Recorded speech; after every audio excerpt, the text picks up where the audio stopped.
Сәлем қадірлі оқушылар, біз бүгін сіздермен жаңартылған нұсқа талдауды бастаймыз.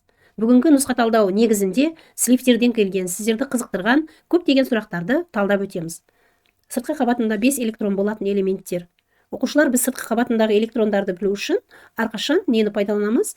Периодтық кестені пайдаланамыз. Бізде жоғарғы жағында топтар бар, иә? Бірінші топ, екінші топ, үшінші, төртінші, бесінші, алтыншы, жетінші, яғни 8-ші топтар. Бұл топтар элементтердің сыртқы валент электрондарын білдіреді. Демек, бірінші топта 1 электрон, екіншіде 2, үшіншіде 3, төртіншіде 4, бесіншіде 5 электрон болатын элементтер екен. Демек, біз 5-ші топ А топша элементтерін қарастырайық. Демек, бізде А жауапта тұр екен. Кремний, германий қалай элементтер үшін дұрыс тұжырым?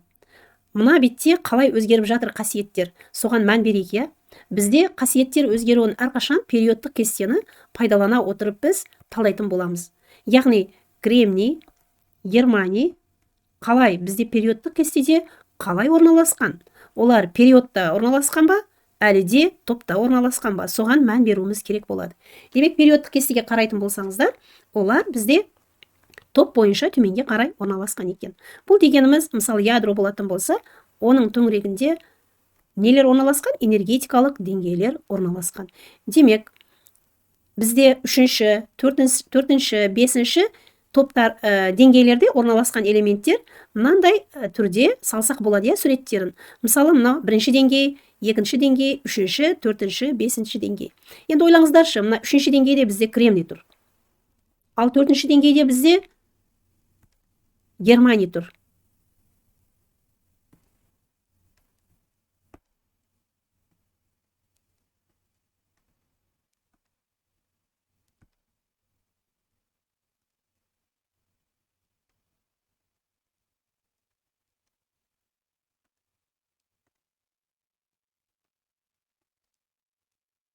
Ал 5-ші деңгейде қалай тұр?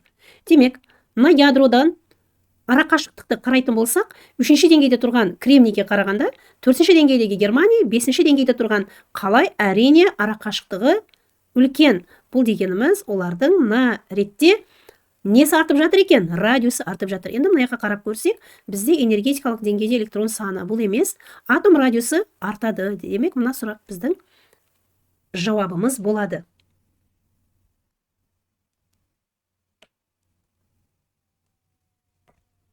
Ерітінді электролизі кезінде анодта тек оттек газы бөлінетін зат. Мына жерде бізде натрий йодиді, мыс сульфиді, кальций фториді, мырыш бромиді берілген екен. Мына жерден сразу суда ерімейтін мыс сульфидін исключение етіп жіберейік, ол бізге керек емес. Енді натрий йодиді электролизға ұшыраған кезде бізде не болады?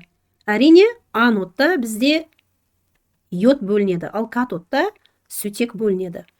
Ал кальций фториді электролизға ұшыраған кезде ерітінді ретінде кальций активті металл, ал фтор бізде ионы әлсіз қышқыл қалдығы. Сондықтан сутек және оттек бөлінеді екен.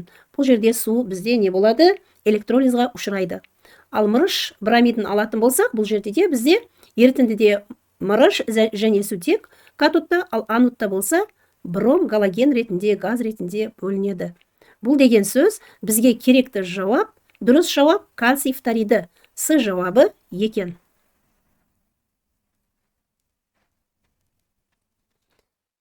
Ыстық калий гидроксидін хлормен әрекеттестірген кезде калий хлораты, калий хлориді, яғни су түзіліп тұр. Мына жерде бізде хлор концентрациясын 3 есе арттырғанда реакция жылдамдығы қалай өзгеретін сұрап тұр екен. Қадірлі оқушылар, бұл бізде әрекеттесуші массалар заңы. Әрекеттесуші массалар заңы бойынша біз реагенттерге қараймыз, иә? Тағы бізде тек қана хлорды сұрап тұрғандықтан, біз реакция басында концентрация қалпында кезде қалай болады массалар заңының теңдеуі? Демек, бізде бұл болады хлор 2-ның кубына. Неліктен кубы? Мына жерде, қадірлі оқушылар, 3 деген коэффициент тұр. Сол себепті мына жердегі 3 дәрежеге көтеріліп кетеді. Ал енді бізде 3 есе артқаннан кейін ол болып қалады 3 хлордың кубына. Демек, оларды қысқартқан кезде бізде 3-тің кубы, ол тең болады 27-ге. Демек, реакция жылдамдығы 27 есе артады екен. Д жауабы дұрыс.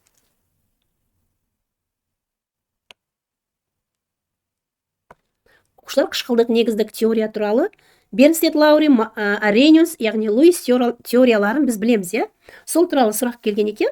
Бұл үшін біз мына жерге қышқылдар және негіздер дегеніміз бұл теориялар бойынша қалай ажырата аламыз, сол туралы кішкене талдап көрейік, иә. Бернстед, Лаури, қышқыл дегеніміз протон беретін, H+ беретін. Ал негіз дегеніміз протон қосып алатын зат деп есептейді. Марковников қышқылдық негіз теорияға қатысы жоқ, оны X деп қояйық. Ал енді Арениус болса, сутек катиондарын беретін, сутек иондарын беретін заттарды қышқыл, ал гидроксид иондарын беретін заттарды негіз деп есептейді. Ал енді Льюис теориясына келетін болсақ, Льюис теориясы бойынша электрон аксептор, бұл дегені электрон жетіспейді, қышқыл болып есептеледі, ал электрон донор бұл негіз болып есептеледі деген теорияны алға тартады. Демек, қадірлі оқушылар, мына жерде қышқылдар диссоциация кезінде сутек иондарын деген бізде қай жауап дұрыс екен? Арениусның жауабы, Арениусның теориясы болып есептеледі екен. Атомдық массасы 80, нейтрон саны 45 болатын химиялық элементтің периодтық жүйедегі орны. Сіздер периодтық кестеден тездетіп, атомдық массасы 80 болған элементті табыңыздар. Әрине, бізде атомдық массасы 80 болатын элемент бұл бром. Демек 80, одан атомдық массадан азайтамыз протон санын, нейтрон саны қалады. Демек, бізде нейтрон саны 45 болып тұрған бром элементі болып есептеледі екен. Бромдың периодтық кестедегі орны 4-ші период 7-ші А топшада орналасқан. Демек, А жауабы дұрыс екен. Химиялық байланыстарды еске түсіріп жіберейік. Бізде ковалентті байланыс, химиялық байланыс, полярлы, полярсыз, иондық химиялық байланыс, металдық және сутектік химиялық байланыс түрлері бар. Соның ішінде металдық байланыс бізде, мына жерде қарайтын болсаңыздар, тек қана металдарда кездеседі. Демек, темір бар екен, қорғасын бар екен. Демек, байланыс саны екеу десе, бізде С жауабы дұрыс екен. Жарық жылдамдығындай жылдамдықпен қозғалатын үлкен энергиялы электромагниттік сәулелер. Біз сәулелерді альфа, бетта, гамма деп үшке бөлеміз. Соның ішінде альфа сәулелер бізде гелий болып есептеледі. 2 мен 4 олар өте баяу қозғалады. Ал бетта бізде позитрон деп аталады. Біз оны электрон немесе позитрон деп екі түрге бөлеміз. Бұл екі түрлі жазылғанда да олардың массалары нөлге тең, заряды +1 немесе -1-ға тең болады. Ал енді гамма сәулелері бізде массаға да ие емес, зарядқа да ие емес, нөлге тең олардың массасы мен заряды, бірақ дегенмен олар өте жылдам қозғалады. Сондықтан да бұл гамма сәулелер. Дұрыс жауап бізде гамма А жауабы екен. Құрамда азоттың 7 массалық бөлігі, оттектің 8 массалық бөлігі кіретін заттың формуласы. Оқушылар, бұны есептеу бізге мынандай қиын көрінгенімен, бұл өте оңай. Сіздерге қазір сол оңай жолын үйретіп қояйын. Демек, бізде азот және оттек берілген екен. Азоттың массалық бөлігі 7, оны атом массасына бөліп жібереміз. Ал оттектің берілген массалық бөлігін атомдық массасына бөліп жібереміз. Демек, бізде қысқартатын болсақ 1 бөлінген 2, 1 бөлінген 2. Демек, жарты қатынасы жартыға. Бұл дегеніміз 1-дің қатынасы 1-ге. Демек, бізде формула NO болып тұр. Мына жерде Б жауабы дұрыс екен. Демек, қадірлі оқушылар, біз әрқашан формула тапқан кезімізде берілген массаны оның атомдық массасына бөлетін болсақ, бізде моль тұжырымдамасы, концепциясы арқылы шешеміз. Яғни бұл жерде мына 7-ні 14-ге бөлгеніміз бұл бізге мольді береді. Түсінікті болса, келесі сұраққа өтейік. Мыс пен концентрлі азот қышқылы. Демек, мыс концентрлі және сұйық азот қышқылдарымен әрекеттеседі. Әрекеттескен кезде екі түрлі газ түзіледі. Әрине, мыс 2 нитраты түзіледі. Бізде концентрленген азот қышқылда NO2 азот 4 оксиді, ал сұйық болатын болса мына жерде, онда бізде азот 2 оксиді түзіледі. Айырмашылығын біліп алайық. Демек, бізде мыс концентрленген азот қышқылымен әрекеттескен кезде азот 4 оксидін түзеді, ал сұйық азот қышқылымен әрекеттескен кезде азот 2 оксидін түседі. Енді мына жерде іздейтін болсақ, демек бізде Д жауабы дұрыс екен. Келесі сұраққа өтеміз. Бізде оқушылар өнеркәсіпте немесе зертханада деген сұрақтар көбінесе келеді, оларды ажыратып алуға әрекет жасау керек. Өнеркәсіпте хлор алу, демек бізде Қай реакция деп сұрап тұрған екен. Демек, натрий хлоридінің судағы электролизі кезінде бізде не түзіледі деген сұраққа жауап береміз. Натрий активті металл болғандықтан катодта әрқашан бізде не түзіледі? Сутек. Ал анодта болса хлор газы түзіледі. Келесі реакцияны көретін болсақ, бұл алмасу реакциясы бізге керек емес. Келесі реакция H хлор мен калий манган O4 марганцовка дейміз. Әрекеттескен кезде бізде марганец 2 хлориді, калий хлориді, хлор 2 газы, яғни су түзіледі. Әрине бұл жерде де хлор түзіліп тұр. Бірінші реакцияда да хлор түзіліп тұр. Бірақ дегенмен мына реакцияны біз H хлор мен калий перманганат реакциясыны біз зертханалық әдіс деп атаймыз. Демек, қадірлі оқушылар, біз өнеркәсіпте хлор газын таза күйде электролиз әдісімен мына бірінші теңдеу арқылы алады екенбіз. Ал дыда бізде хлор түзілмейді, онда H хлор түзіледі. Демек, дұрыс жауап бізде А жауабы болып тұр. Келесі сұрақ бізде Ван Ков теңдеуінен екен. Ван Ков теңдеуін біз білеміз, иә? Ол химиялық реакция жылдамдығына температураның әсерін сипаттайды. Ван Ковтың температура әр 10 градус артқан кезде реакция жылдамдығы 2-4 есе артады деген теориялық тұжырымдамасын пайдаланып, біз көбінесе есептерді шығаратын боламыз. Демек, реакция бізде 30 градусқа артып отырған екен, яғни температура айырмашылығы 30 градусқа тең болып тұр. Ал температуралық коэффициент 3-ке тең екен. Демек, 3-тің 60-тан 30-ды азайтып 10-ға бөлген кезде бізде куб болады, иә? Демек, 3-тің кубы ол бізде болады 27 есе.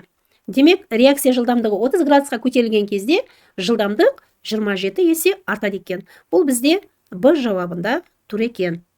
Демек, келесі сұрақ өтейік. Қадірлі оқушылар, сіздер мына тесттердің әрқайсысын дәптерлеріңізге немесе параққа жазып, одан пайдалансаңыздар болады.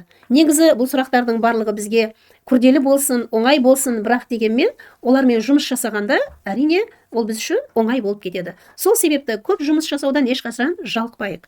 Келесі сұрақ. Органикадан сұрақ келіпті. Кумолдың салыстырмалы молекулалық массасы. Демек, кумолдың формуласын еске түсірейік. Кумол бізде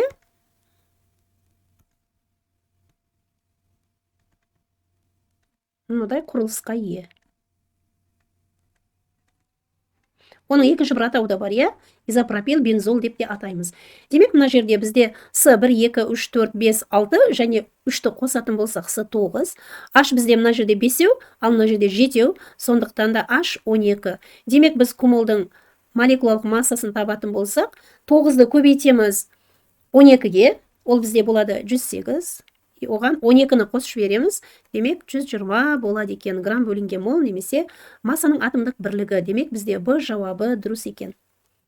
Келесі сұрақ бізде этерификация, яғни қышқылдар мен спирттар арасында жүретін реакцияны біз этерификация реакциясы деп атаймыз. Сондықтан да мына жерде пропил спиртінің формуласын жазып жіберейін. Оған қышқыл қосатын болсақ, мысалы, сірке қышқылы, бізде не түзіледі? Күрделі эфир түзіледі. Бұны біз атауын атайтын болса, мысалы, пропил ацетат. Демек, мына жерде пропил спирті мен карбон қышқылдары әрекеттеседі. Демек, дұрыс жауабы бізде С жауабы екен.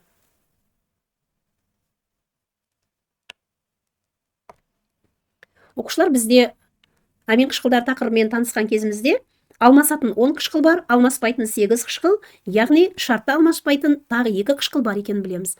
Солардың ішінен мына цистеин, тиразин, аланин бұл алмасатын қышқылдарға мысал болады. Цистеин, тиразин, аланин алмасатын қышқылдарға мысал болады. Ал трианин болса алмаспайтын қышқылдарға мысал бола алады. Келесі сұрақ бізде 16-ға келдік. Бұл бізде каучук туралы екен. Көксағызды вулканизациялауға және әртүрлі дәрілік препараттарды синтездеуге қолданылатын зат, бұл бізде не болып табылады? Бізде бұл диметил амин болып табылады. Диметил амин екіншілік амин болып есептеледі. Біз оны гербицидтер, тағы басқа дәрілік заттар және алуға, вулканизациялауға қолданады екенбіз. Демек, бізде диметил амин жауабы дұрыс. Келесі сұрақ.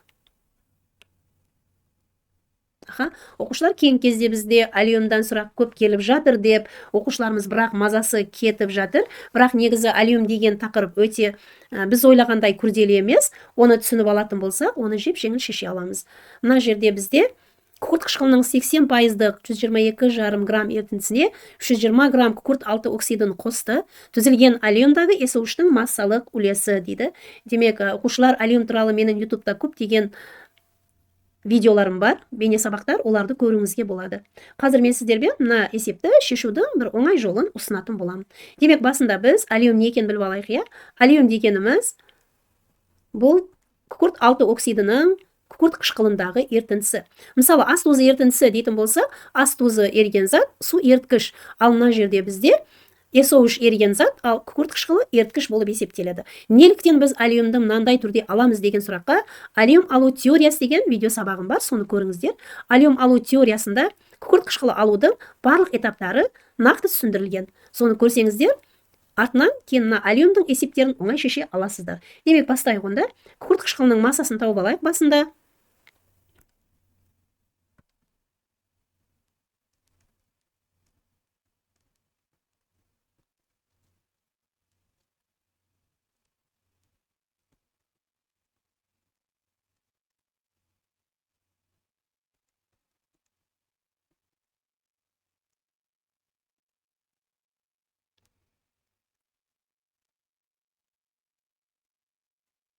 Күкірт қышқылының массасы 98 грамм екен. Енді судың массасын табайық. Судың массасын табу үшін жалпы ерітіндінің массасы 122,5-дан азайтамыз күкірт қышқылының массасын. Демек, бізде оның мәні 24,5-ға тең екен. Енді біз мына 24,5 грамм суны SO3-мен әрекеттестіреміз. Алюмин құрамында су болмайды, су вообще болмайды. Сондықтан оның барлығын реакцияға кірісіп кетуін есеп жолымен сіздермен көреміз. Демек, бізде 24,5 грамм, бұны екі түрлі шешуге болады. Бұны молға айналдырып шешсеңіздер де болады. Негізі оқушылар, бірақ сіздерге мынандай пропорция жолымен шешу жеңіл болса, солай шеше беріңіздер. Демек, SO3-тің массасы және күкірт қышқылының массасын бізге табу керек болады. Бұл ретте біз 24,5-ды 80-ге көбейтіп 18-ге бөлеміз. Бұнда бізде болады екен 108,89. Ал енді 24,5-ды 98-ге көбейтіп 18-ге бөлетін болсақ, бізде 133,39 грамм болады екен.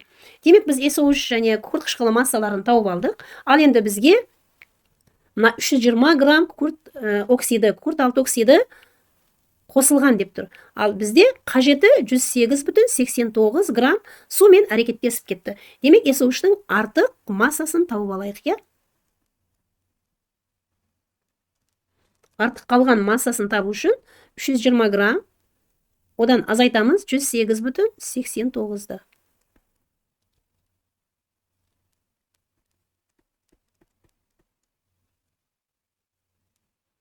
Тағы бізге ерітінді массасы қажет болады.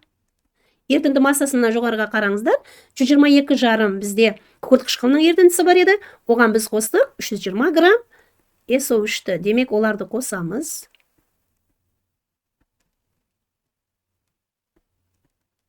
442,5 грамм бізде не болады? Ерітіндінің массасы. Ал енді біз SO3-тің массалық үлесін есептей аламыз. Себебі бізде SO3-тің бір бөлігі сумен әрекеттесіп күкірт қышқылына айналып кетті, ал бір бөлігі біз алған алюминнің құрамында қалды. Ол қалған массасы 211 грамм. Оны біз бөліп жібереміз 442-де 5-ке. Бізде болады екен 47-де 7%-дық алюмин болады екен. Демек, алюминнің құрамында 47-де 7% SO3 бар екен. Бұл бізде Б жауабы. Оқушылар тағы бір рет түсіндіріп жіберейін. Бізге күкірт қышқылының ерітіндісі берілген екен. 122,5 грамм 80%-дық. Соның ішінен ерітіндіден күкірт қышқылын тауып алдық, Оны табуды сіздер ерітінділер тақырыбынан білесіздер. Ал енді сол ерітіндінің құрамынан суны таптық. Су SO3-мен әрекеттесіп күкірт қышқылына айналады. Неліктен? Себебі алюминнің құрамында су болмайды. Сол себепті суның барлығын реакцияға біз не істейміз? Түсуін мына есеппен жазамыз. Ал енді бізде берілген SO3 320 грамм есептің шартында, ал реакцияға түскені 108,89. Оны азайтатын болсақ, бізде реакцияда күкірт қышқылында еріген есоуыштың массасы қалады. Соны біз ерітіндінің массасына бөліп 100-ге көбейтетін болсақ, демек артық қалған есоуыштың массасын ерітіндінің массасына бөліп 100-ге көбейтетін болсақ, демек бізге сұралған есоуыштың массалық үлесі келіп шығады. Түсінікті болды деген ойдамын. Қадірлі оқушылар, сіздер YouTube каналда көріңіздер біздің әлем туралы, теориясы туралы бейне сабақтарымызды. Келесі есеп бізде жеңіл есеп екен. Ауа бойынша салыстырмалы тығыздығы берілген. Қадірлі оқушылар, бізде ауа бойынша салыстырмалы тығыздығы берілген есептерді өте оңай жеңіл жолмен шығаруға мүмкіндік бар. Демек, тығыздықты табу үшін біз белгісіз затымыздың массасын ауаның массасына бөлеміз.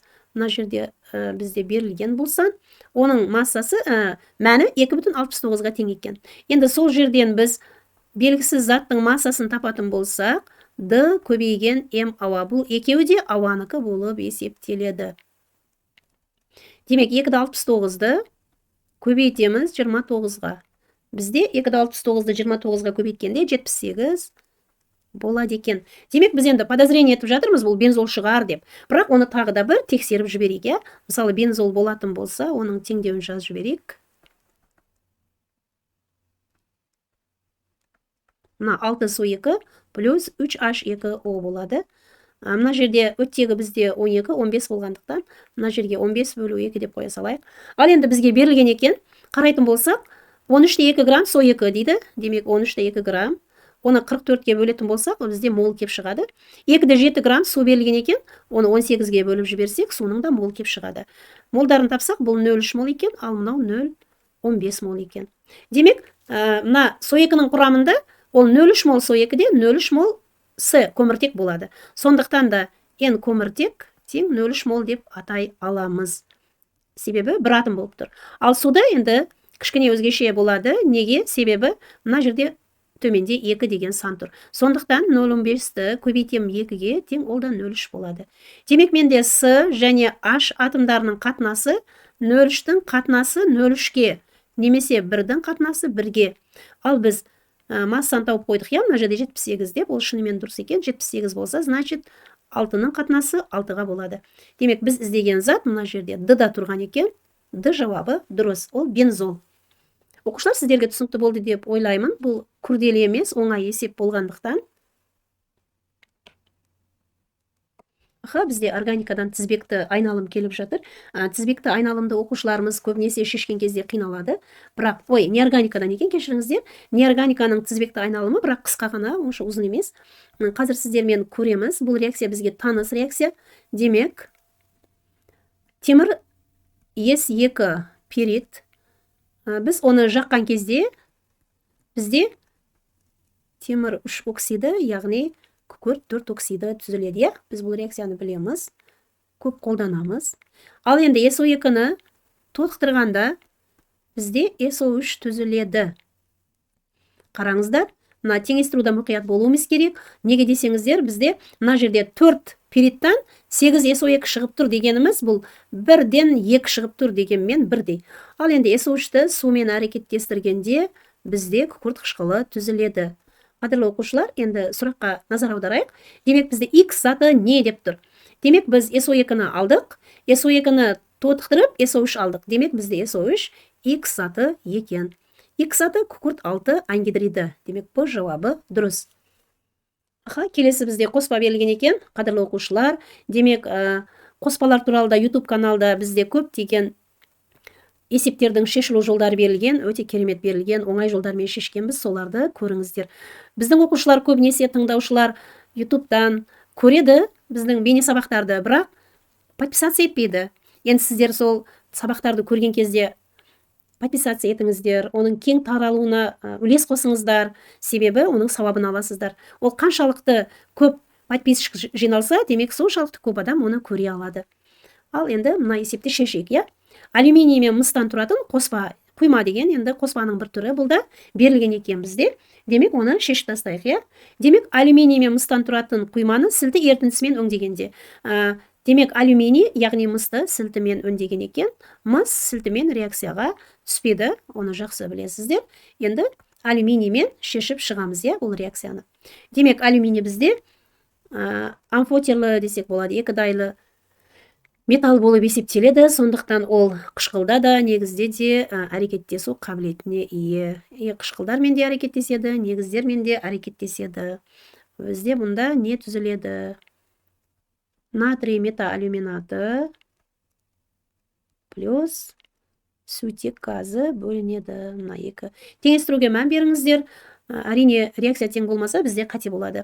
Қадірлі оқушылар, тағы бір мына көңіл бөлетін жайттарыңыз 13,44 дециметр куб деп тұр, иә? Бұл дециметр куб дегеніміз литр болады. Оны еш қорықпастан, мына дециметр куб десе, ой, не екен бұл деп қорқып кетпеңіздер. Бұл литр бар, жоғы литр. Түсінікті ғой, иә? Демек, сантиметр куб болатын болса, ол миллилитр болады. Ал дециметр куб болса, литр болады. Түсінікті ғой, иә? Демек, мына бөлінген газды төбесіне жазып қояйық. 13,44 бізде бөлінген екен. Газ деп тұр, бұл бізде сутек газы. Ал оның астыңғы жағында 3 көбейген 22-де 4 дейміз, 67-де 2 литр болады. Мына берілген мәліметтерді пайдаланып, алюминийдің массасын табуға болады. Демек, 2 көбейген 27. Мына жерде біз есептеп жіберсек болады, тездетіп. 54 грамм алюминийден 67-де 2 литр сутек газы бөлінсе, қанша грамм алюминийден 13,44 литр бөлінеді деген сұраққа жауап берсек, демек бізде бұл жауап мысал шешіледі. Ол 10,8-ге тең екен. Ал енді бізден алюминийдің массалық үлесін сұрап жатқандықтан, тура сол санның өзін біз жалпы құйманың массасына бөліп 100-ге көбейтеміз. Если мысты сұраған кезде, онда біз мына 18-ден 18-ді азайтып, оның массалық үлесін табатын едік. Демек, бізге алюминийдің массалық үлесін сұрап тұр екен, сондықтан да 18 граммды 18 грамм жалпы құйма массасына бөліп 100%-ға көбейтеміз. Бізде болады, есептеп көріңіздер, сіздерде оқушылар 60% болады екен.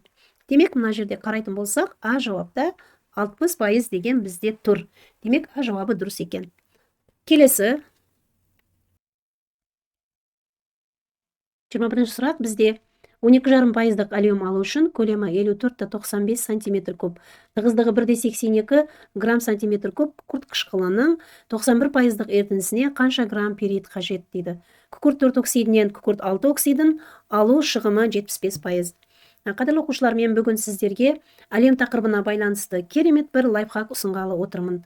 Одан бұрын мына жерде сіздерге кішкене жеңілдік болсын, ескертулар жасап кетейін. Мына 54,95 сантиметр куб дегеніміз, бұл не екен деп ойламаңыздар, бұл миллилитр. Бағана жоғарыда айтып кеттім, мына жердегі сантиметр кубта ол миллилитр. Демек, 1,82 грамм бөлінген миллилитр деп есептей берсеңіздер болады. Демек, тағы лайфхак туралы айтайын. Алюм есептері өте көп математикалық жолдармен шешілгендіктен оқушыларда біраз қиындықтар туындатады. Соған мен сіздерге өзімнің тәжірибемнен келіп шығып, оқушыларға жеңіл болсын деген мақсатта бір лайфхак ұсынғалы отырмын. Бұл лайфхак қолданылған алюм туралы есептерді YouTube-тан да таба аласыздар. Әрине, оны іздеп сіздер көріңіздер. Демек, оқушылар, енді мына есепті шешуді бастайық. Демек, бізге күкірт қышқылының массасы берілмеген екен, соны есептеден бастап кетейік. Күкірт қышқылының массасы М тең ро көбейген В деген формуладан шығады. Мына жерде роның мәні бізде 1,82 көбейген көлем 54,95. Көбейтетін болсаңыздар, көбейтіп көріңіздер, 100 грамм болады екен. Енді лайфхакқа қайтамыз қайтадан. Демек, бұны қалай шешеміз? Қазір бізге SO3-ті табу керек. Біраз математикалық амалдар орындамай-ақ, мынандай оңай жолмен сіздермен қазір SO3-ті табатын боламыз. Демек, 12,5% дегені мына күкірт 6 оксидінің пайызы. Ал 100-ден азайтатын болсақ бұны 87,5 қалады бізде. Ол қышқылдың массасы өзгермейді, себебі ол өз бойынша қалады. Ал күкірт 6 оксиді бізде өзінің массасын 1,225 есе көбейтеді. Сонда ол 15-те 3-ке тең болады екен. Сол екеуін қосқан кезде бізде сол алюмнің пайыздық концентрациясы келіп шығады. Демек, алюмнің пайыздық концентрациясы бұл соңғы концентрация, оны тауып алдық. Оны сондықтан да диагоналдың ортасына қоямыз. Ол үшін нені пайдаланамыз? 91% күкірт қышқылын пайдаланамыз. Мына есептің шартына мән беріңіздер. Оған SO3 қосамыз. SO3 бізде пайызы әрқашан 122,5 болады. Оларды азайтып жіберейік. 122,5-дан 102,8-ді азайтсақ, бізде 19-ді 7 болады. Ал 102-де 8-ден 91-ді азайтсақ, бізде 11-да 8 болады. Бұл не дегені? 11-да 8 грамм күкірт алтын оксиді, 19-да 7 грамм күкірт қышқылында еріген дегені. Ал бізде мына ерітіндінің массасы ол 100 граммға тең. 100 граммдағы алюм массасын табу бізге қиын емес. Оны есептеп көріңіздер. 11-да 8-ді 100-ге көбейтіп, 19-да 7-ге бөлетін болсақ, бізде 60 грамм болады екен. Бірақ дегенмен SO3-тің мына жерде шығымы берілген екен. Сол себепті оны есепке алмай болмайды. Демек бізде мына кішкене схема ретінде көрсетіп жіберейін. Демек пирит, оны жаққан кезде SO2 түзіледі. Ал оны тотықтырғанда бізде SO3 түзіледі. Одан бізде күкірт қышқылы түзіледі. Яғни алюм түзіледі күкірт қышқылынан. Демек мына жерде мән беретін болсаңыздар, біз қазір SO3-ті таптық. Бірақ дегенмен SO2-ден SO3-ті алу шығымы 75% екен мына жерде. Бұл деген сөздің мағынасы SO2 қажет болғанына қарағанда көбірек қаражат болады. Неліктен? Себебі реакция 100% емес. Оның 75%-ын тауып жіберейік. Демек 60 грамм бізде практикалық дейік та. Практикалық SO3-ті табатын болсақ, 60 грамм SO3-ті реакция өніміне бөліп жібереміз. Демек бізде онда 80 грамм не болады? Түзіледі. Ал енді мына реакция теңдеуін пиритті табу үшін тағы бір қадамын жазып жіберейін, бөліп. Пириттен SO3 түзіліп жатыр. Енді SO2-ні тастап кеттім. Мына жерде 2 болғандықтан алдына 2 қоямыз. Демек бізде SO3-тің массасын тауып алдық, 80 грамм екен. 80 грамм екен, ал мына жерде 160 грамм, иә? Ал енді пириттің массасы X, оның емерін есептейтін болсақ 120. Есептеп жіберіңіздер. 80-ді 120-ға көбейтіп, 160-ға бөліп жіберетін болсақ, демек бізде 60 грамм, яғни жарты мол пирит түзіледі екен. Енді мына есептің несіне қарайтын болсақ, жауаптары 60 грамм бізде С жауабында тұр екен. Белгілеп жіберейік, иә, С жауабын. Демек, қадірлі оқушылар, мына лайфхак әдіспен шешілген есепті тағы бір рет сіздерге түсіндіріп жіберейін. Мына көбінесе бұл әдіс алюм есептерін шығаруда жолдарды қысқартырып, математикалық жолдарды қысқартырып, өте есепті жеңіл оңай жолмен табуға көмектеседі. Демек бізде бұл әдіспен шешу үшін сол пайыздық концентрацияны тауып алу керек. Оның үшін біз әрқашан мына жерде алюмның концентрациясын қоямыз, 100-ден азайтып, оны күкірт қышқылына қоямыз. Яғни күкірт қышқылы өз бойынша массасы өзгермей өтсе, SO3 өзінің массасын 1,225 есе арттырып өтеді. Соны есепке алатын болсақ, бізде соңғы пайыздық концентрация шығады. Тағы бұл лайфхак туралы сіздер білгіңіз келсе, YouTube каналында бар, сіздер YouTube каналдағы видео сабақтарымызды көріңіздер. Ал енді келесі бізде ас тұзының балқымасы берілген екен.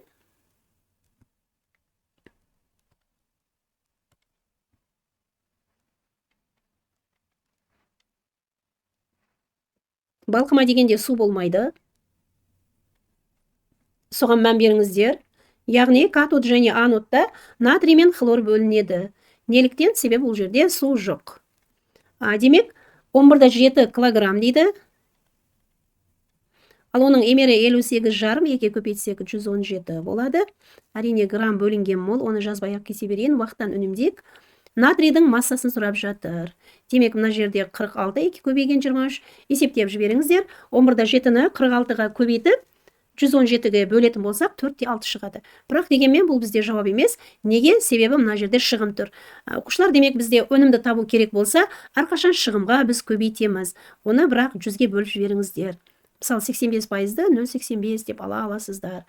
Демек бізде болады екен жауап 3-те 9. Демек 3-те 9 килограмм бізде Д жауабында тұр екен. Түсінікті ғой, бұл есеп күрделі есеп болып есептелмейді. Тек қана электролизді жақсы біліп, теорияны біліп алсаңыздар болды. Дальше бізде жеңіл болады. Қадірлі оқушылар, енді біз 22-ші сұрақ қайда қалды?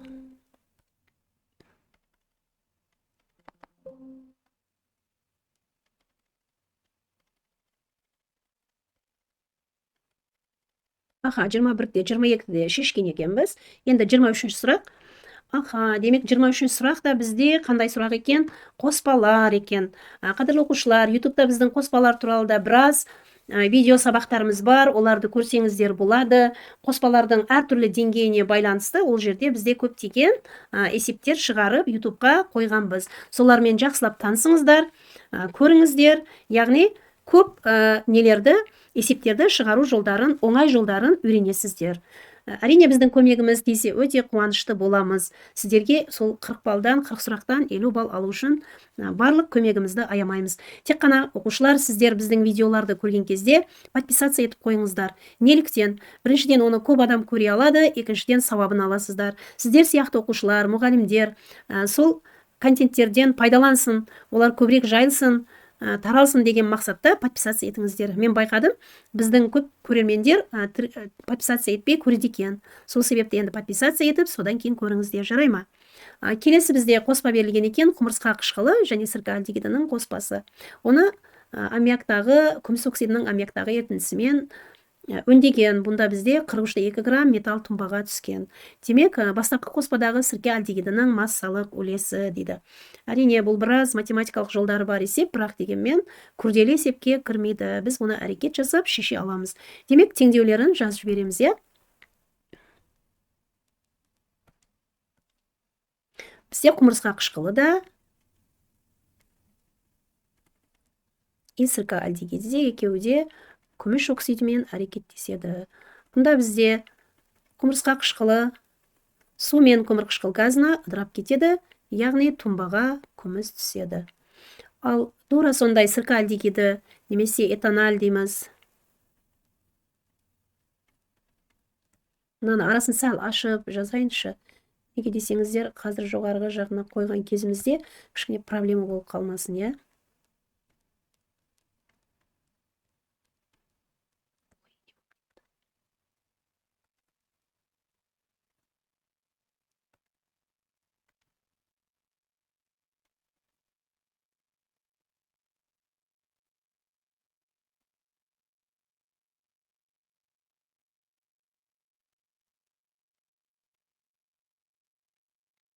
Мына жерде 1 мол қышқылдан 2 мол күміс тұнбаға түсіп жатыр. 1 мол альдегидтен 2 мол күміс тұнбаға түсіп жатыр. Сол жағына мән беріңіздер. Енді олардың емерлерін жазып жіберейік, иә, біз. Емерлерін жазып қояйық. Сірке альдегидінің емері бізде 44-ке тең. Ал бізде қышқылдың, құмырсқа қышқылының емері 46-ға тең. Ал енді дәліш кеттік. Мына қышқылды біз X мол қышқылы реакцияға түскен деп есептейік. Бұнда бізде 2X күміс тұнбаға түскен.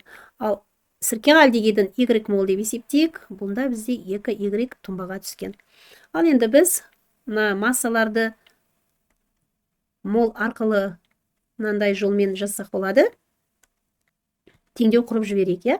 Мына 46 емері қышқылдың, ал молы X болып тұр. Сондықтан да ол бізде болады 46X.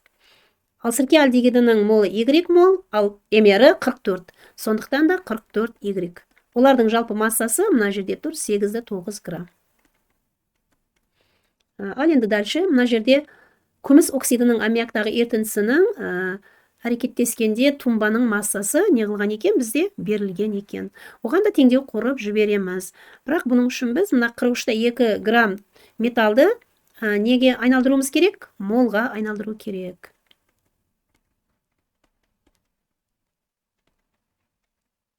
Жүз 8-ге бөліп жібереміз. 108-ге бөлгенде ол 0,4 мол болады екен. Демек, біз екінші теңдеуде дайын болды.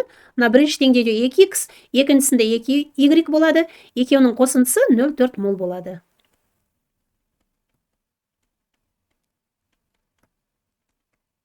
Немесе бұны бұлай жазсақ та болады. X плюс Y тең 0,2 мол деп. Мына жерде біз Гаусс әдісін қолданамыз, сол самый легкий дейміз әдіс. Мына 22-ге көбейтіп жібереміз екінші теңдеуді. Бұнда бізде 44X плюс 44Y тең болады 8-де 8-ге. Енді бұны біз азайтамыз. Мына бірінші теңдеуден мынаны азайтып жіберетін болсақ, бізде не қалады? 2X. Ал мына екеуі 44Y мен 44Y 0 болып кетеді. 8-де 9-дан 8-де 8 азайтқанда 0,1. X тең 0,05 мол болды. Демек, біз нені таптық?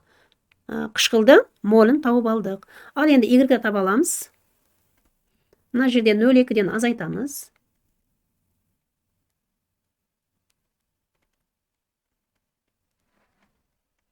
ол бізде тең болады 0,15 мол.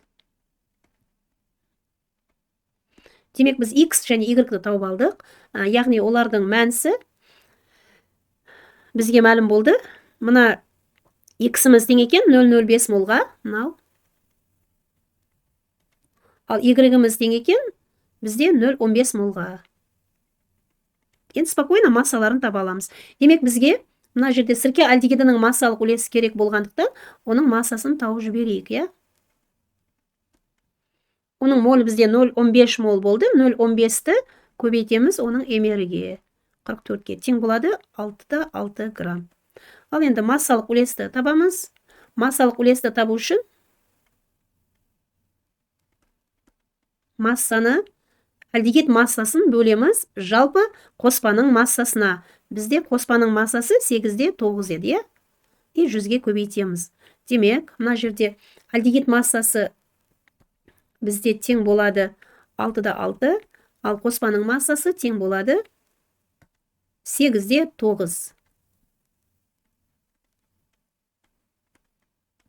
Оны көбейтеміз 100%-ға. Демек бізде болды 74,2%. Сіздер де есептеп көріңіздер, қадірлі оқушылар. Демек, мына жерде 74,2 деген бұл жауабында тұр екен мына. Демек, біз қоспаның құрамындағы сірке альдегидінің массалық үлесін таптық. Бұның үшін біз әрқайсының реакция теңдеулерін жазып алдық.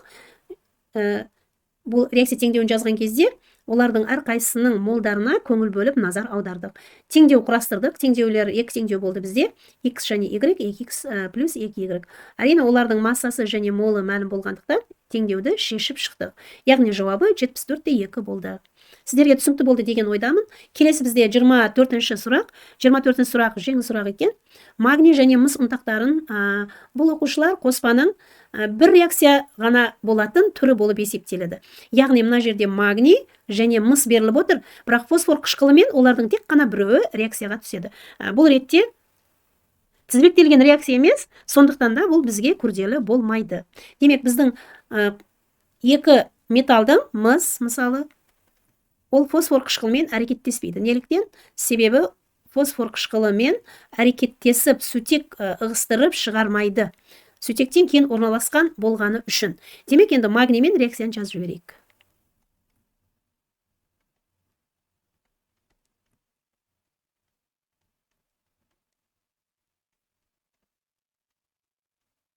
Теңестіріп жібереміз. Плюс бізде сутек бөлінеді бұл реакцияда. Мына жерде тағы бізде 5-те 6 дециметр куб деген келген екен. Бағана сіздер білдіңіздер, сантиметр куб бұл бізде миллилитр болды, иә? Ал енді дециметр куб бізде литр болады. Бұның ешқандай күрделі жері жоқ. Демек, 5-те 6 литр, оны біз қай жерге қоямыз? Газ бөлінді дейді. Бізде газ бұл әрине сутек газы. Сол себепті 5-те 6 литрні сутектің жоғарғы жағына қоямыз. Ал төменде 67-де 2. Себебі 3-те 22-де 4-ке көбейткенде 67-де 2 литр болады. Ал енді магнийның 3 молы 3 көбейген 24, оның массасын тауып жібереміз. Бұл үшін 5-те 6-ны көбейтеміз 3 көбейген 24-ке, бөлеміз 67,2-ге. Есептеп көріңіздер, 6 грамм шығады екен.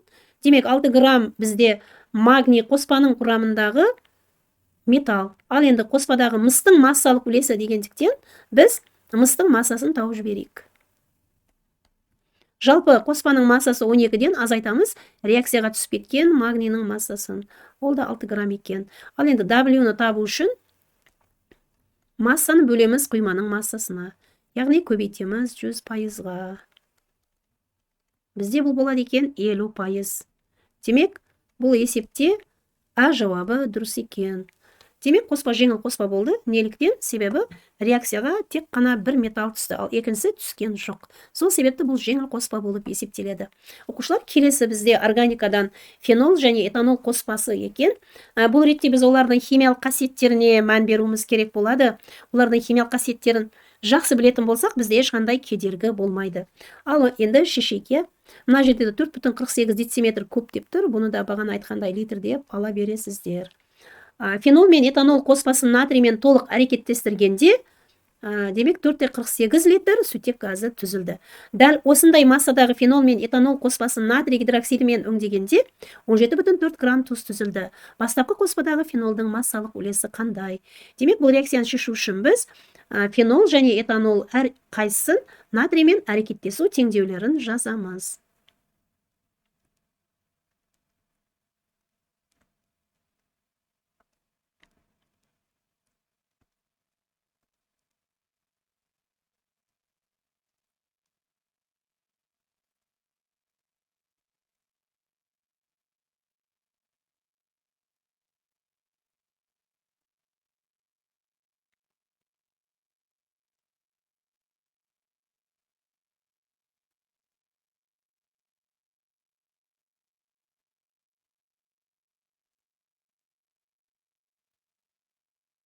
Демек бізде сутек газы 4,48 литр болған екен. Енді оны мына теңдеу арқылы жаздық. Дәл осындай массадағы фенол мен этанол қоспасын натрий гидроксидімен өңдегенде. Мына жерде біз мән беретін жайт. Фенол натрий гидроксидімен әрекеттеседі, ал этанол болса натрий гидроксидімен әрекеттеспейді. Түсінікті ғой, иә? Сол себепті біз оның реакциясын жазбаймыз, ал фенол мен оның реакциясын жазамыз. Демек фенол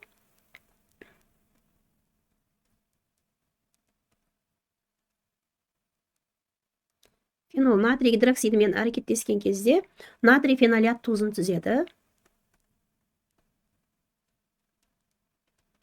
Су бөлініп шығады.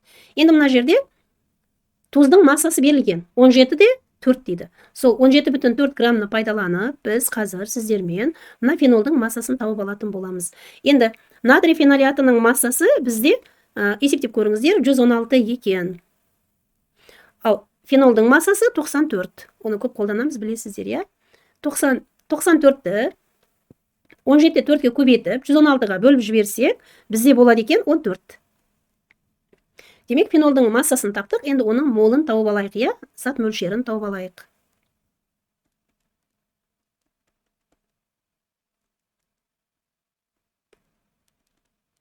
Ол бізде болады екен 0,15 мол. Демек, фенолдың молын тауып алдық, иә, мына жерде. Фенолдың молы бізде 0,15 мол болды. Реакцияны теңестірмеппіз, теңестіріп жіберейік. Мына жерде 2 болады, мына жерде де 2, мына жерде де 2 болады. Этанолмен де тура сондай, себебі сутек бөлінгенде алдына 2 коэффициент қойылады. Ал енді фенолдың бізде зат мөлшері 0,15 мол болды. 0,15 молды мына жерге апарып қояйық. Ал сутек бізде фенолға қарағанда 2 есе аз. Сондықтан оның молы болады, зат мөлшері 0,075 мол. Біз мына сандарды пайдаландық. Енді бізде тағы сутектің молын табуға болады. Неліктен мына жерде 4,48 литр тұр. Демек, сутектің молын тауып жіберейік. Сутектің молын табу үшін зат мөлшерін 4,48 литрді бөлеміз 22-де 4 литрге. Мол тақсым литрге, мол бөлінген литрге. Бізде бұл болады 0,2 мол. Бірліктерін жазбайын, уақыт кетіп қалады. Қадірлі оқушылар, оны білесіздер өздеріңіз. Демек, сутектің жалпы екі реакциядағы бөлінген сутектің мөлшері 0,2 мол болды. Ал содан бірінші реакцияда 0,075 мол бар екен. Демек, біз 0,2 молдан азайтатын болсақ, 0,075-ті екінші реакцияда сутектің молы келіп шығады. Демек, екінші бұнаны N мысалы жалпы дейтін болсақ, енді N2 дейік. 0,2 молдан азайтып жібереміз 0,075 молды. Бізде болады 0,125 мол.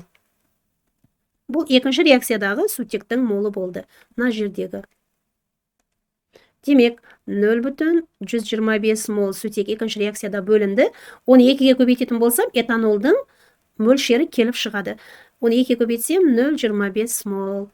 Демек, мына өздеріңіз көргендей, біз барлығының зат мөлшерлерін тауып алдық. Енді оның қайсыны сұрап жатыр, соның массасын тауып, кейін массалық үлеске өте саламыз. Демек, бізге фенолдың массасын таптық, зат мөлшерін таптық. Енді оның массасын табу керекпіз. Фенолдың массасы бізде бар екен 14 грамм. Енді біз этанолдың массасын табу керекпіз. Этанолдың. Демек, этанол бізде 0,25 мол болды. Оны көбейтеміз 46 грамм бөлінген молға. Демек бізде болады этанолдың массасы 11,5 грамм. Енді біз жалпы мына қоспаның массасын есептей аламыз. Қоспаның массасын есептеу үшін бізде этанолдың массасы бар, яғни фенолдың массасы бар. Қоспа тең болады. Фенолдың массасы 14 грамм, плюс этанолдың массасы 11,5 грамм. Бізде болады жалпы 25,5 грамм. Демек, енді фенолдың массалық үлесін табуға болады. Себеп мына жерде бастапқы қоспадағы фенолдың массалық үлесі деп тұр. Демек, массасы 14 грамм болған, ал жалпы қоспаның массасын таптық, 25,5 болды. 100-ге көбейтетін болсақ, бізде бұл болады екен 55%. Демек, мына жерде бізде 55% Д жауабында тұр екен. Демек, оқушылар, сіздерге тағы бір рет түсіндіріп жіберейін. Фенол мен этанол қоспасын натриймен әрекеттестірдік. Бұл ретте бізде фенол және этанолдың молдары сутекке қарағанда 2 есе көп болды. Дәл осындай массадағы фенол мен этанолды натрий гидроксидпен өңдегенде, натрий гидроксидпен тек қана фенол реакцияға түскендіктен, біз оның массасын сол арқылы тауып алдық. Масса арқылы мол, яғни зат мөлшеріне бардық. Зат мөлшерін апарып қойған кезде, сутектің зат мөлшері де бізде мәлім болды.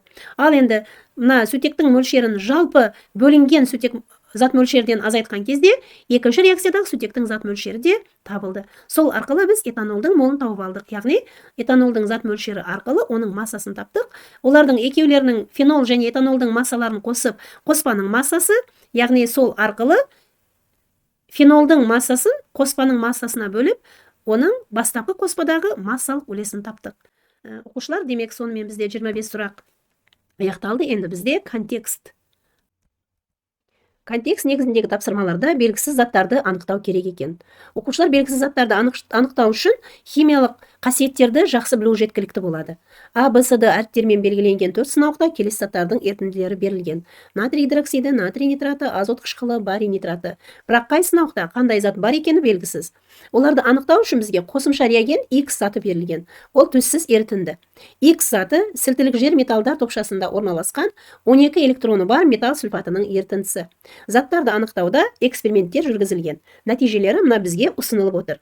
Ал енді оқушылар, 12 электроны бар металл бұл бізде магний. Оның сульфаты беріліп отырған екен. Магний сульфатының формуласы, демек, бізде магний SO4 жазып алайық.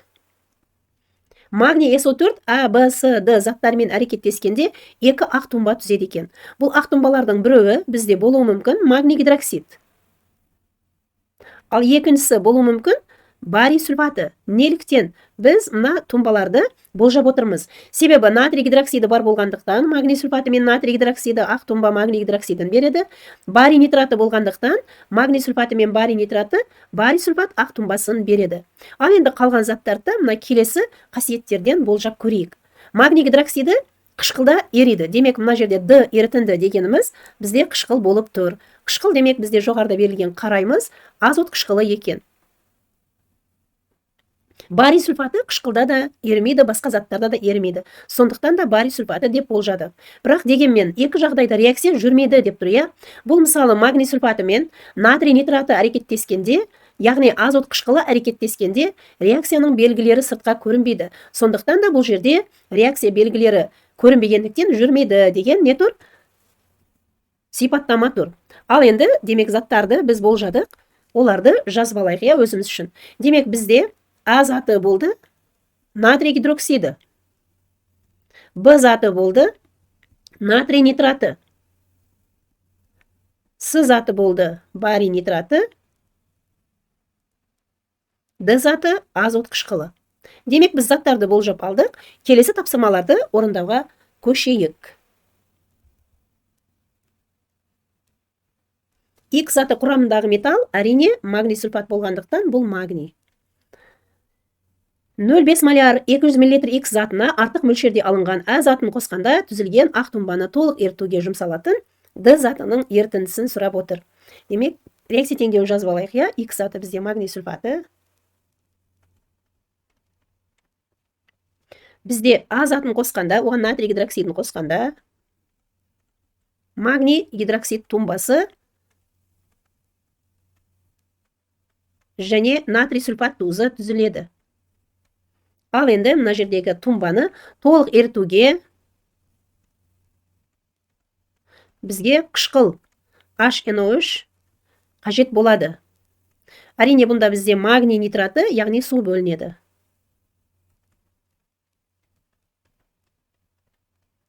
Енді есептерді жүргізейік, иә. Молярлық концентрацияға байланысты есептер келгенде оқушылар мына SM формуладан пайдалану бізге өте тиімді. Бұл формула бойынша біз массаға байланыстырған формуланы қолданамыз. Неліктен? Себебі бізге масса керек болғандықтан. Массаны табу үшін моляр концентрация, молярлы масса және көлемді көбейтетін боламыз. Бұл ретте бізде моляр концентрацияның мәні 0,5, 200 мл-ді 1000-ға бөлгенде 0,2, ал магний сульфатының молярлы массасы емері 120. Біз оларды көбейткен кезде, көбейтіп көріңіздер, компьютерда сіздерде калькуляторда 12 грамм болады екен. Ал енді 12 граммны магний сульфатына қойып жібереміз. Оның емері 120 болады. Бізде тұнбаны толық ертуге жұмсалатын D заты бізде HNO3 болатын, иә? Теңестіріп жіберейік. Соның массасын сұрап жатыр. Демек, оның емері 126.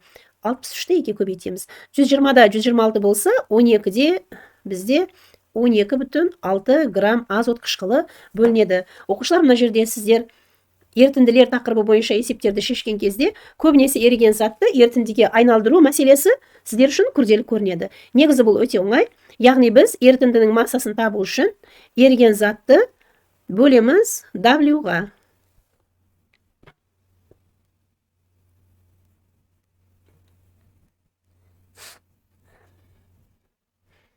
Демек, біз 12-де 6 грамм азот қышқылының массасын еріген зат, бөлеміз оның концентрациясы 0,15-ке. Демек, бізде болады екен 84 грамм азот қышқылының ерітіндісі. Демек, бізде В жауабы дұрыс. Келесі тапсырма.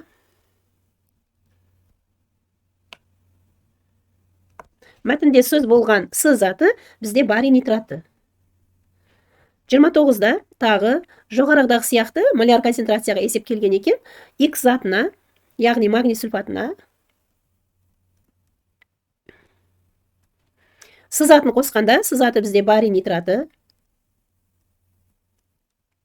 Тұнба бөлінеді бізде барий сульфаты. Ақ тұнба ермейтін, яғни тағы плюс бізде болады магний нитраты. Демек, мына жерде тағы массаны табу керек бізде. Біз массаны табу үшін жоғарыда түсіндірдім. Мына формуланы тағы қолданамыз. Демек, бізде СМ 2 моляр. Оны көбейтеміз 7,5-ға и бөлеміз 1000-ға. Неге? Себебі біз оны литрге айналдыру керекпіз. Тағы көбейтеміз емер. Магний сульфатының емері 120. Есептеңіздер сіздерде.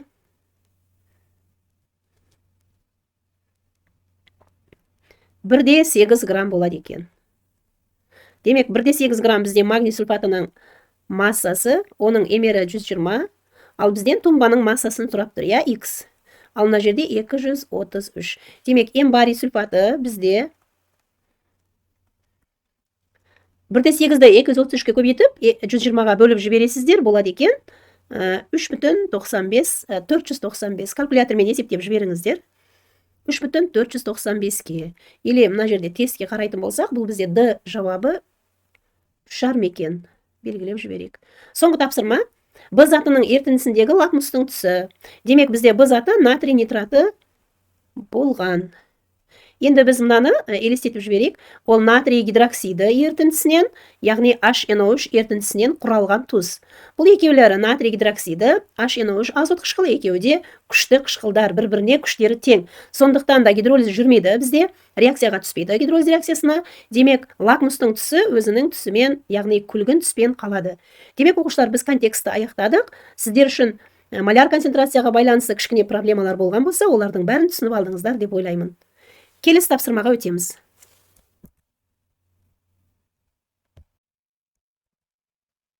Контекст аяқталды. Енді бізде сәйкестендіру сұрақтары. Биорганикалық заттар класын формуласымен сәйкестендіріңіз. Мына жерде негіздік тұз. Әрине, негіздік тұздың құрамында OH тобы болады. Сол себепті А1 деп смело белгілей берсек болады.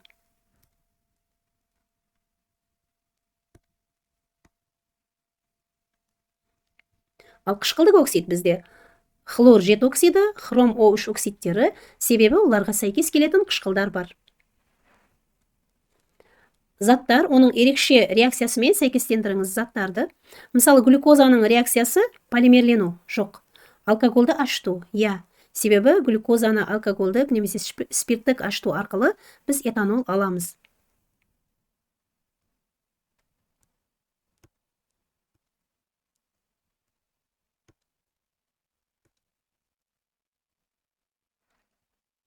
Аланин.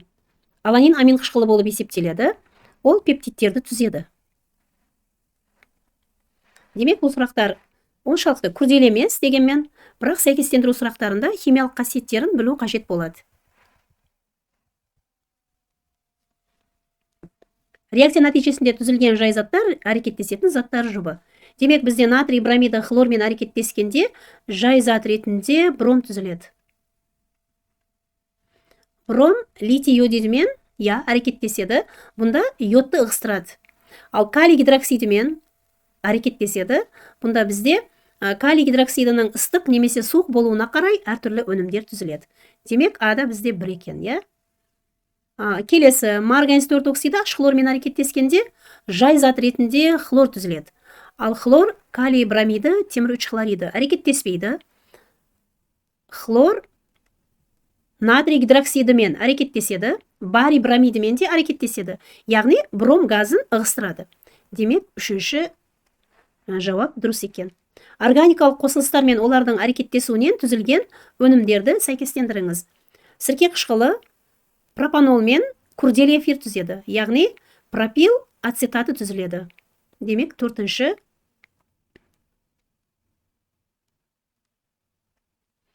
Ал енді фенол натрий гидроксидімен әрекеттескенде тұз түзіледі. Яғни натрий фенолиаты түзіледі. Сол себепті мына жерде бізде екінші жауап дұрыс. Демек, сәйкестендірудің соңғы сұрағы 35. Сызбанұсқадағы X, Y заттары мен олардың атауларын сәйкестендіріңіз. Қадірлі оқушылар, біздің көптеген оқушыларымыз тізбекті реакцияларды жазғанда кішкене күрделі деп ойлайды. Негізі олардың химиялық қасиеттерін жақсы біліп алатын болса, ол бізге ешқандай кедергі келтірмейді. Демек, бізде мына жерде альдегид.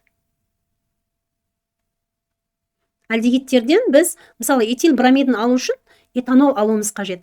Ал альдегидтен этанол алу деген сөз, демек, тотыстану реакциясына түседі. Нәтижеде бізде этанол ала аламыз. Демек, этанолдан H бром қоссақ, біз этил бромид алынады бізде. Демек, бізде этанол бұл X заты болды.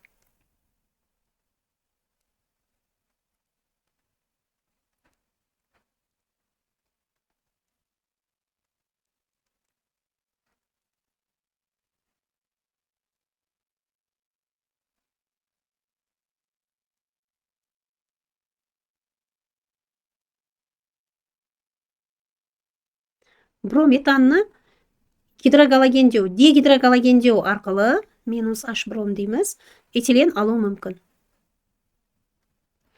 Демек, бізде А тізбектерде жауап X затымыз этанол болды, ал Y затымыз этилен болды.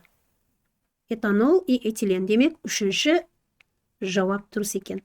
Енді келесі тізбекте сірке альдегиді, кешіріңіздер, құмырсқа альдегиді. Тотыстану реакциясы арқылы метанол аламыз. Демек, метанол бізде X заты болып тұр. Метанолға H хлор қосу арқылы хлор метан аламыз.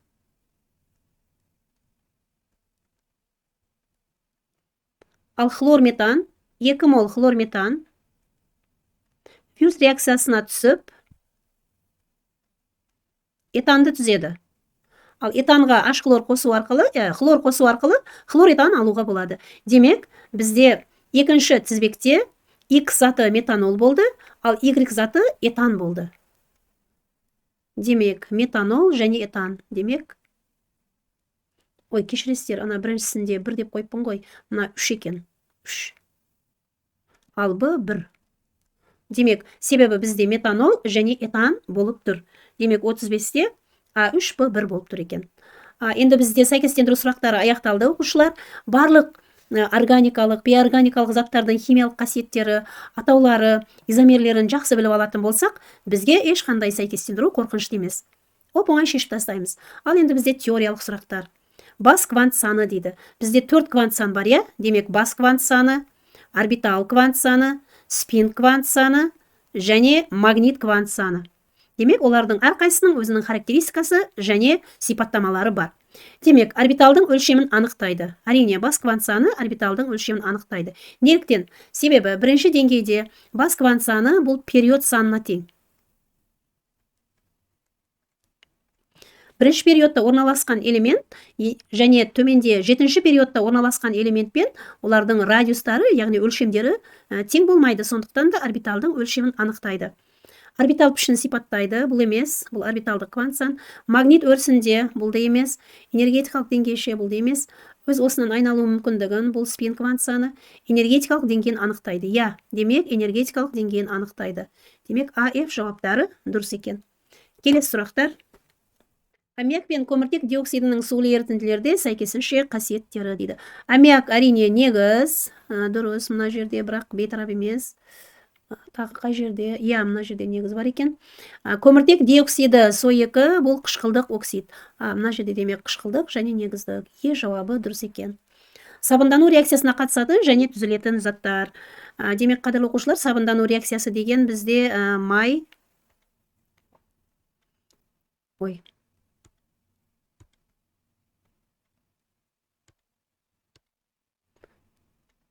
және натрий гидроксиді гидролиз реакциясы болып есептеледі. Глицерин қалдығын жаздым, енді әрине стеарин қышқылдығын қалдығын жазамыз. Сол себепті біз майды тристеарат немесе стеарин қышқылының триглицериді деген атаулармен атайтын боламыз.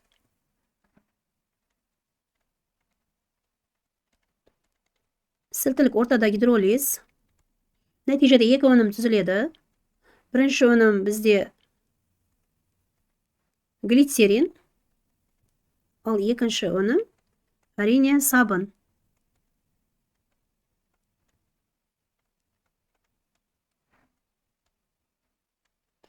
Демек, бұл реакция сабын алынған үшін, мына сабынның реакция теңдеуі формуласы сабындану деп аталады. Демек, бізде май реакцияға түсетін, қатысатын, натрий гидроксиді, ал реакция нәтижесінде глицерин және сабын түзіледі.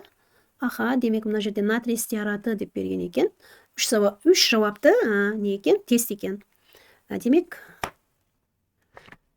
үш жауапты таптық. Бізде соңғы 39-40 сұрақтар.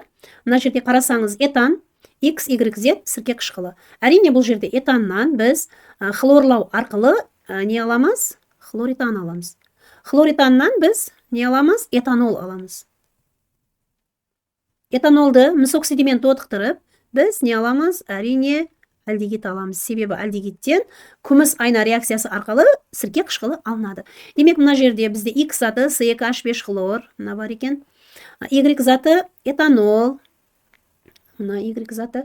Ал Z заты бізде бұл сірке альдегиді.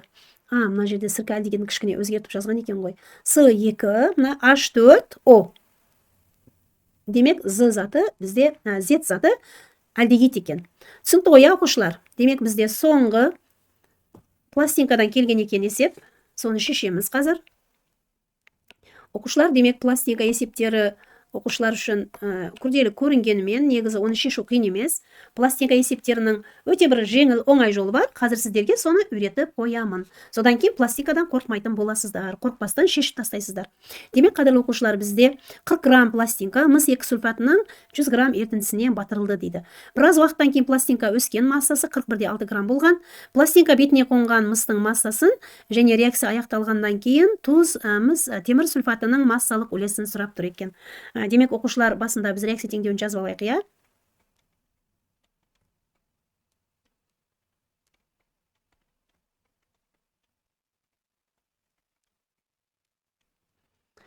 Демек, бұл реакцияда темір пластинка біраз ериді, ал мыс сульфатынан мыс бөлініп, не қылады? Қонады, ненің бетіне, пластинканың бетіне қонады. Сондықтан да олардың бізге емерлері керек болады қазір. 56, 160, 152 және 64. Біз олардың молін x деп белгілейік, иә? Масса табу формуласы естеріңізде болса керек. Массаны табу үшін зат мөлшерін көбейтеміз маляр массаға. Біз қазір содан пайдаланатын боламыз. Демек бізде темірдің массасы 56x, ал мыстың массасы 64x болып тұр. Біз білмейміз олардың массасы қанша екенін. Соны сіздермен қазір есептеп табатын боламыз. Мұның үшін бағана сіздерге айтқан өте бір жақсы формула бар. Пластинканың бастапқы массасы темір ерігендіктен азайтамыз еріген темірдің массасын. Ал мыс бөлініп қонып отырғандықтан пластинканың бетіне оны қосамыз. Яғни соңғы пластинканың массасы бізде түзіледі. Демек, енді бізде бастапқы масса 40. Көрініп тұр, иә? Одан азайтамыз. Бағана айтып өттім, 56x. Еріген темірдің массасы. Қонған мыстың массасы 64x. Қонған мыстың массасы 64x. Тең болады бізде. Пластинканың соңғы массасы 41,6. Теңдеуді шешіп жіберейік.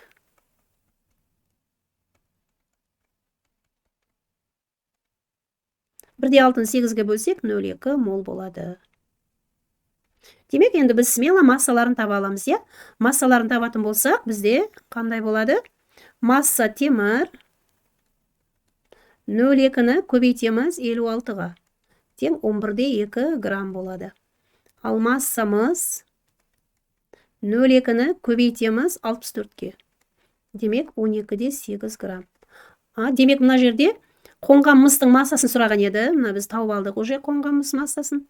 Енді бізге темір сульфат тұзының массалық үлесін қалай табамыз деген сұраққа жауап беру үшін бізге мына жердегі 11,2 грамм темір қанша темір сульфатының құрамында бар екен табу керек. Бұл үшін мынадай есеп шығарамыз. 11,2 грамм темір қанша темір сульфатында болады? Если 56 грамм темір 152 грамм темір сульфатында болса. Демек, x табатын болсақ, бізде x тең болады екен. Есептеңіз сіздерде. 11,2-ні 152-ге көбейтіп, 56-ға бөлеміз.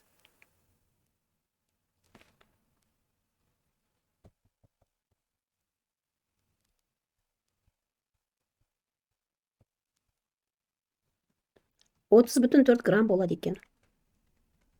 Енді бізге ерітіндінің массасын табу керек. Ерітінді. Қараңыздар, мына жерде бізде 100 грамм болған, иә? Пластинканың массасы.